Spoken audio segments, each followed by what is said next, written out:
1,3 million d'automobilistes empruntent chaque jour le boulevard périphérique.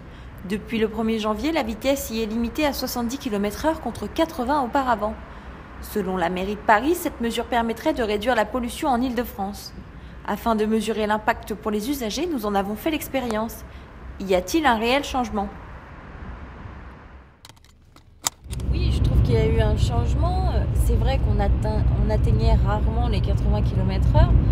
Je comprends tout à fait le but écologique de vouloir limiter la vitesse, de la baisser de 80 à 70 km/h. Maintenant, est-ce que ça a réellement des répercussions sur la pollution atmosphérique en Île-de-France ? Je ne suis pas sûre. Cette réduction de la vitesse de 10 km/h aura un impact pour les automobilistes, mais aussi pour les personnes vivant à proximité du boulevard. Pour l'association Air Paris, qui surveille la qualité de l'air en Île-de-France, cette mesure sera bénéfique, mais seulement de quelques pourcents.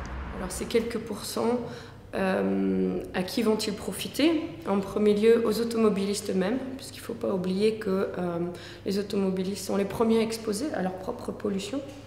Et puis en second lieu, ces quelques pourcents vont avoir un effet très local également, donc ils vont impacter les riverains du boulevard périphérique eux-mêmes.